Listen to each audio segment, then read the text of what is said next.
Hello বন্ধুরা, আশা করি তোমরা সকলে ভালো আছো। মৌসুমীস নেচারে তোমাদের সবাইকে স্বাগত। আমি মৌসুমী আছি তোমাদের সঙ্গে। একটা নতুন ভ্লগ নিয়ে চলে এলাম। হ্যাঁ বন্ধুরা, জগতী পুজো হয়ে গেছে শেষ, এবার বিসর্জনের পালা। তো আমরা সকলে মিলে বরণ করে নিচ্ছি মাকে। বরণ করে নিয়ে তারপর বিদায়ের মিষ্টি মুখ করি। বিদায়ের পালা এবার মায়ের। তো দুর্গা পুজো চলে গেল, লক্ষ্মী পুজো চলে গেল, আর কালী পুজোও চলে গেছে, জগদ্ধাত্রী পুজো। এবার কার্তিক পুজোর পালা। তো কার্তিক পুজো বাড়িতে হবে, তার ভ্লগ অবশ্যই দেবো তোমাদেরকে। এবার আস্তে আস্তে আমরা বরণ করে নিয়ে মাকে মিষ্টি মুখ করিয়ে বিদায় জানাবো।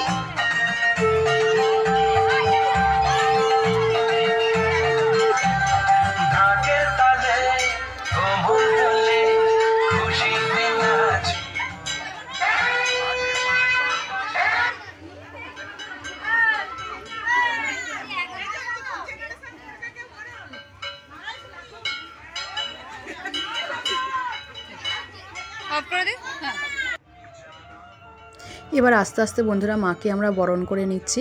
মা অনেকটাই বড়, তাই হাত পাওয়া যাচ্ছে না। তো ও নিচে থেকে আস্তে আস্তে বরণ করে নেওয়া হচ্ছে। তো আশা করি তোমরা জগদ্ধাত্রী পুজোতে খুবই মজা করেছো। আমাদেরও খুবই মজা হয়েছে জগদ্ধাত্রী পুজোতে, ভীষণ ভীষণ মজা করেছি। আর বিসর্জনেও আমাদের খুব মজা হয়। জগদ্ধাত্রী পুজো বিসর্জনেও আমাদের খুবই মজা হয়। তো প্রত্যেক বছর ঘোরানো হয় মাকে। তো এবছর ঘোরানো হবে না, এখানেই একটু থেকে একটু নাচ করে তারপর মাকে, সামনেই গঙ্গা, তো গঙ্গায় বিসর্জন দেওয়া হবে মাকে। তো দেখতেই পাচ্ছ মোটামুটি সব বরণ করে নেওয়া হলে আমি একটু মাকে সিঁদুর পরিয়ে দিচ্ছি। সিঁদুর পরিয়ে দিয়ে এবার সকলকে একটু সিঁদুর খেলার পালা। তো আমরা একটু সিঁদুর খেলা করে নিচ্ছি, একে অপরকে সিঁদুর মাখিয়ে। এটাই মজা, প্রত্যেকটা মানে পুজো হবে, বিসর্জনে সিঁদুর খেলা হবে, এটাই মজা। মাকে জানাই মা সকলকে ভালো রাখুন, সুস্থ রাখুন। তো বিসর্জন হবে আর নাচ হবে না, এটা হয় এই গত 3-4 দিন আমরা প্রচুর নাচ করেছি। তো আজকেই শেষ দিন, তো আমরা নাচ করে নিচ্ছি। আর এই জগদ্ধাত্রী পুজো, আমার বাপের বাড়ি জগদ্ধাত্রী পুজোতে ভীষণ ভীষণ মজা হয়। তোমরা সকলে একটু নাচ করে নিচ্ছি।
তো বন্ধুরা অনেক রাত হয়ে গেছে, আর গঙ্গায় যাব না। তো ব্লগটা এখানেই শেষ করছি। প্রচুর মজা হলো, প্রচুর আনন্দ করা হলো। তোমরা সকলে ভালো থেকো, সুস্থ থেকো, এবং ভিডিওটা ভালো লাগলে সাবস্ক্রাইব করে পাশে থেকো। কমেন্টে জানাও কেমন লাগলো। খুব তাড়াতাড়ি আমি কার্তিক পুজোর ব্লগ নিয়ে আসছি। ততক্ষণে সকলে ভালো থেকো, সুস্থ থেকো। গঙ্গায় বিসর্জনের ব্লগটা দেখাতে পারলাম না, কারণ অনেকটাই প্রায় রাত হয়ে গেছে। তো আমরা এখন বাড়ি ফিরে যাচ্ছি, সামনেই বাড়ি, তো বাড়ি ফিরে যাচ্ছি। তোমরা সকলেই ভালো থাকো, সুস্থ থেকো। ব্লগটা এখানে শেষ করছি, বাই।